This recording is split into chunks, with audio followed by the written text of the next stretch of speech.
And then the doctor just cut me off. And what do you know, just like everybody's story back then, if you had a friend and something was wrong, you got pills, and went from Vicodin, went to Oxy, which eventually went to heroin. Welcome to another edition of Recovery Happens. My name is Patrick Patterson, Center Manager for BW Rock. September is National Recovery Month, and we want to thank you. Today we're going to be sitting down with Stacie as she offers hope to encourage recovery. What was my life like growing up as a child? Well, I had two absent parents. I come from an Italian family where we're supposed to be very tight-knit and supportive of each other. However, my mother took a different route. She would drop me off to the babysitter and not come pick me up for a couple months.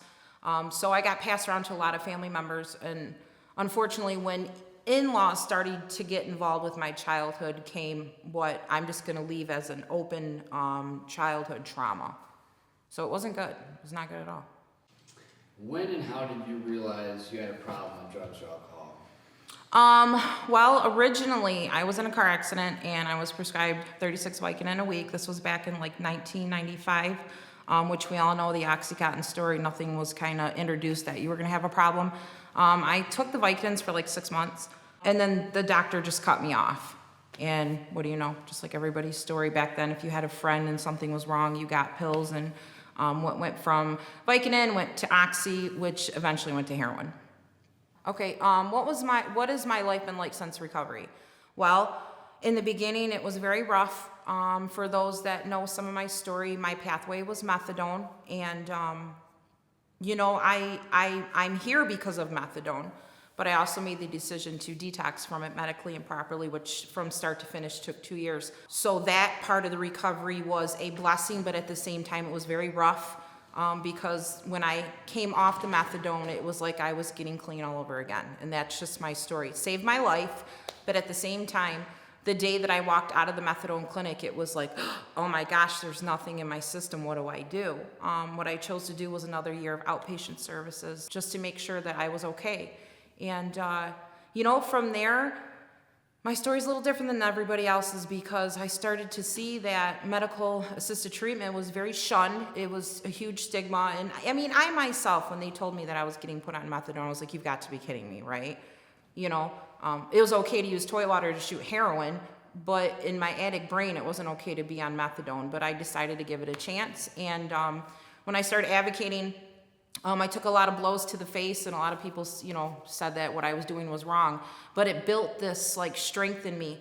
All the shots that I had taken for what I was doing was wrong. By supporting medical assisted treatment made me stronger, and it definitely turned me into what I am today. So my recovery is beautiful now because of all the fights and all the blows that I took to my face and to my life turned into what it is today, which is complete support from my recovery community. My biggest triumph, definitely 100%, was when I birthed Drug Free All Stars. I was called a drug dealer. I was told that I was killing people by taking them out of the recovery rooms, and that what I was doing was wrong. And then my biggest triumph, I would definitely have to say, I was an absent parent. I didn't lose my children to addiction. I gave them away. My biggest triumph was when my daughter went into recovery. And that was my best parenting, was teaching my daughter how to recover. What do you feel your purpose is today? To help people. To let people know that no matter what their pathway is, and whether they're in active addiction, whether they're in recovery, whether they're going to use for the first time, that there's a way out. I just want people to know that there's help. I want people to know that there's a place for them in this world. And if anything, I want people to know that we're here to fight with them, for them, because of them.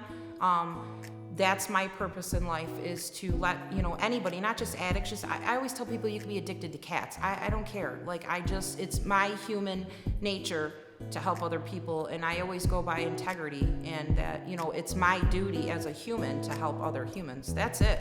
That's just what it comes down to. Thank you for tuning in to another edition of Recovery Happens. Blue Water Recovery and Outreach Center is not a state-funded program. We're privately funded by individual donors like yourself. If you'd like to partner with us, join the fight by going to bwroc.org and click donate. We'd like to thank our sponsor, Chef Shells.